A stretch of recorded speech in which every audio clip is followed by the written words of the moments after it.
వినుకొండలో 159 కోట్లతో త్రాగునీటి పథకం పూర్తి చేసి ప్రజలకు మంచినీరు అందిస్తాం. MLA GV Anjaneyulu.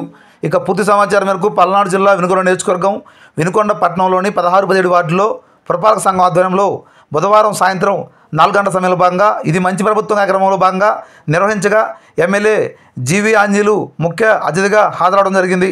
మొదటగా 2 వార్డుల్లో అధికారులతో కలిసి ఇంటింటికి తిరిగి 100 రోజుల్లో ఎన్డీఏ ప్రభుత్వం చేపట్టిన సంక్షేమ పథకాలు, అభివృద్ధి కార్యక్రమాల గురించి వారు వివరించారు. అనంతరం ఆయన మాట్లాడుతూ రాష్ట్రాన్ని అభివృద్ధి వైపు నడిపిస్తూ సంక్షేమ పథకాలు ప్రవేశపెడుతూ ప్రజలను ఆదుకుంటున్న ఎన్డీఏ ప్రభుత్వం ఇది మంచి ప్రభుత్వం అని ప్రజల చేత పిలిపించుకుంటుందని పేర్కొన్నారు. 159 కోట్లతో త్రాగునీటి పథకం పూర్తి చేసి పట్టణ పుర ప్రజలకు స్వచ్ఛమైన తాగునీటి అందించి త్రాగునీటి సమస్యలను శాశ్వతంగా పరిష్కరిస్తామన్నారు. ఈ కార్యక్రమంలో మాజీ ఎమ్మెల్యే మక్కిన మల్లికార్జునరావు, జనసేన పార్టీ నాయకులు తదితరులు పాల్గొనడం జరిగింది.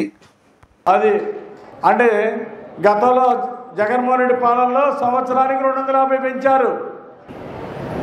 770 రూపాయలు పెంచడానికి, 1000 రూపాయలు పెంచడానికి 5 సంవత్సరాలు పట్టింది. 250 గొర్రెతోక పెంచడం పెంచారు గత ప్రభుత్వంలో.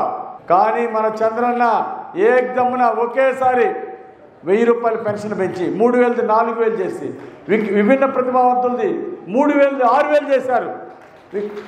ఆ విధంగా ఇంటింటికి పెన్షన్ ఇచ్చారు.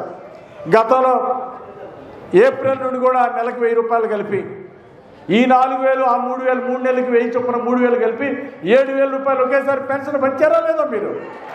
అది చరిత్ర. అంటే ఎలాంటి టైంలో? కష్టకాలంలో. మామూలుగా నిధులుండి పంచితే నిధులుండి చేస్తే పెద్ద విషయం కాదు. జగన్మోహన్ రెడ్డి గారు 14 లక్షల కోట్లు అప్పులు చేసి దోచుకొని, లక్షల కోట్లు దోచుకొని ఆయన వెళ్ళిపోయాడు.